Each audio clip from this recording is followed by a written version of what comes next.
గలతీలకు రాసిన పత్రిక 6వ అధ్యాయము 14వ వచనం. అయితే మన ప్రభువైన యేసుక్రీస్తు శిలువయందు తప్ప మరి దేని యందు అతిశయించుటకు దూరమవును గాక.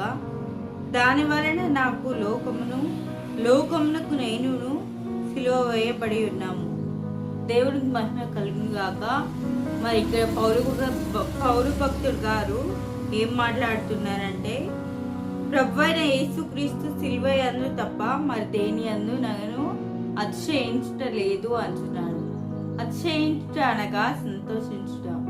శిలువ మరణమందు శిలువ యందు తప్ప మరి దేని యందు నేను సంతోషించుట లేదు.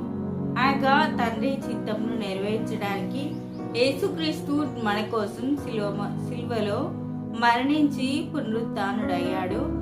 మరి తండ్రి మాట విని సిలువ వేయబడి మరణించాడు మన కోసం. అదేవిధంగా పౌలు భక్తుడు క్రీస్తు కోసం తెలుసుకొని, క్రీస్తు కోసం ఎరిగి ఉండి క్రీస్తులో జీవిస్తూ అన్న మాట ఇది. సిలువ యందు తప్ప నేను దేని యందు సంతోషించలేదు. మరి యేసుక్రీస్తు అయితే తండ్రి మాట విని ఆయనకు లోబడి మన కోసము తండ్రి చిత్తాన్ని నెరవేర్చాడు. అదేవిధంగా పౌలు భక్తుడు కూడా నేను కూడా సిలువలో అతిశయిస్తాను, సంతోషిస్తాను. యేసుక్రీస్తు వారు ఏ విధంగా తండ్రి చిత్తం నెరవేర్చారో నేను కూడా యేసుక్రీస్తు చెప్పినట్టు జీవించి ఆయన మాట విని ఆయన చిత్తం నెరవేరుస్తానని ఇక్కడ మాట్లాడుతున్నాడు. అదేవిధంగా కిందికి చూసుకున్నట్టయితే, దేవుల్లో సంతోషించటం వలన నాకు లోకమునకు నేనును సిలువ వేయబడి ఉన్నాము అంటున్నాడు. అంటే క్రీస్తులో సంతోషించటం వలన, ఆయన పని చేయుట వలన లోకమునకు నేనును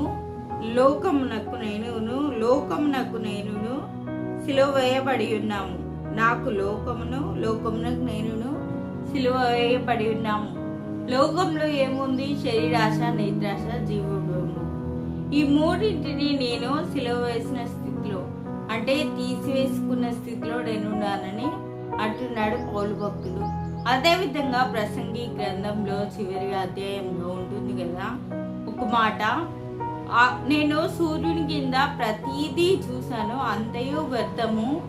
మరి ఏది మేలైనది అనగా, అంటే లోకంలో లేకుండా ఏది ఉన్నది అనగా, ఆ ప్రసంగి భక్తుడు చెప్తున్నాడు, లోకంలో ఉన్నదంతయు వ్యర్థము, దేవుని యందు భయభక్తులు కలిగి ఉండుటే మానవ కోటికి విధి అంటున్నాడు. మరి అదే విధంగా మన యొక్క భక్తి జీవితాలు కూడా ఆ విధంగా ఉండాలని పరిశుద్ధాత్మ దేవుడు మాట్లాడుతున్నాడు. లోకంలో ఉన్నదంతయో వ్యర్థము. మరి పౌలైతే ఇక్కడ అంటున్నాడు, లోకంతో నేను సిలువ వేయబడి ఉన్నాను, లోకాశల మీద నేను సిలువ వేసుకున్నాను, శరీరాశ, నేత్రాశ, జీవప్రమం మీద నేను వాటిని వ్యతిరేకించాను.